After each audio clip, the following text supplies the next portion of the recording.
Kita berlanjut ke poin yang kedua. Ciri-ciri orang yang dipenuhi oleh Roh Kudus, ada penolong, jangan takut. Ciri-ciri orang yang dipenuhi oleh Roh Kudus, saudara, hidupnya tidak pernah dikuasai oleh ketakutan, walaupun ketakutan itu ada. Kita buka ayatnya, Yohanes 14 ayat yang ke-16. Aku akan minta kepada Bapa, dan Ia akan memberikan kepadamu seorang penolong yang lain, supaya Ia menyertai kamu selama-lamanya. Poin yang kedua, orang yang dipenuhi oleh Roh Kudus, hidupnya tidak dikuasai oleh ketakutan. Karena ada penolong dalam hidupnya. Nah, pertanyaannya, kenapa hari ini orang Kristen lemah, orang Kristen jatuh bangun, orang Kristen tidak ada harapan, orang Kristen kok mentalnya nggak kuat, orang Kristen kok nggak sungguh-sungguh hidupnya, orang Kristen kok begini dan begitu, saudara. Kenapa kita lemah hari ini? Saya mau katakan karena saudara dan saya tidak sadar kehadiran penolong di dalam hidup kita. Kita nggak sadar. Yang kita sadari ketakutan kita. Yang kita sadari masalah hidup kita. Yang kita sadari kekhawatiran pergumulan kita, tantangan hidup kita. Tapi kita lupa. Ketika kita percaya Roh Kudus itu memenuhi hidup kita, mengakui Yesus Tuhan, Roh Kudus hadir, maka penolong yang lain diberikan kepada hidup kita. Bapak Ibu, ketika bicara takut, saya percaya semua orang itu takut ya. Semua itu akan mengalami ketakutan. Tidak ada manusia nggak takut, kecuali udah mati. Takut nanti kerja masa depan seperti apa. Takut mau sekolah di mana. Takut dapat mantu nanti kayak apa. Takut nanti cucunya lahir sehat atau enggak. Takut kerjaan bagaimana. Takut gereja tersaingi. Takut gereja terpecah belah. Semua orang pasti mengalami ketakutan. Tapi yang saya mau katakan hari ini bukan berarti manusia harus lepas ketakutan. Tapi manusia, orang yang dipenuhi Roh Kudus, hidupnya tidak dikuasai oleh ketakutan. Tapi firman Allah itu yang menguasai kehidupan kita. Ada ketakutan, tapi hidup kita tidak boleh terlena dengan ketakutan itu, saudara. Hidup kita tidak boleh terbawa oleh ketakutan hari demi hari. Termasuk yang ngomong juga takut, saudara. Apalagi dengan corona, dengan bicara bisnis, dengan bicara kesehatan, takut juga. Awal-awal corona kaget, saudara. Wah, 4-5 bulan kerjaan itu minus. Karena saya diproduksi minus, saudara. Wah, langsung seperti itu kena bencana alam. Mati, set, enggak gerak. Minus, saudara.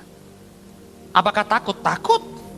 Bayar cicilan, bayar hidup, kebutuhan hidup. Takut semua, saudara. Semua takut. Tapi saya sadar ketika di dalam ketakutan hidup saya, ternyata saya punya penolong dalam hidup saya, yaitu Roh Kudus. Saya datang kepada Yesus, saya minta Roh Kudus dalam hidup saya, ayo. Nah, saudara, hari ini banyak orang juga vaksin takut-takut, katanya antikris, katanya ya macam-macam lah. Kemarin jemaat di Magelang WA saya, Pak, saya mau vaksin Astra. Katanya vaksin itu pekerjaan setan. Jadi saya nggak vaksin, Pak. Katanya begitu. Pak Andre vaksin belum? Saya bilang belum. Kapan divaksin? Saya bilang Rabu. Kalau gitu saya Rabu juga vaksin bareng dengan Pak Andre. Dia sampai tanya jam berapa, Pak? Saya bilang jam 2. Saya akan daftar jam 2. 2:05 maksudnya, saudara. Jadi saya dulu baru dia divaksin.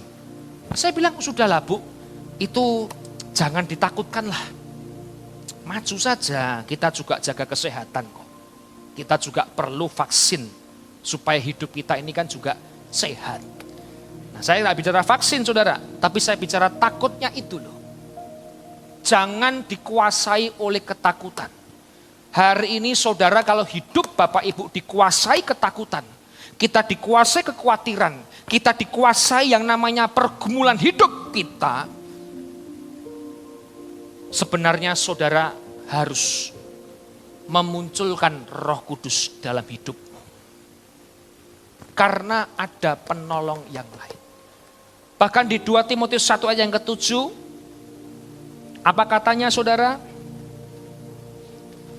Sebab aku Allah memberikan kepada kita bukan roh ketakutan, melainkan roh yang membangkitkan kekuatan, kasih, dan ketertiban. Ketika para rasul menerima kuasa Roh Kudus, khususnya Petrus menginjil saudara, 3.000 orang percaya dan dibaptis. Dan hari ini saya belum temukan gereja yang hidup di perjanjian baru ada 3.000 orang minta dibaptis.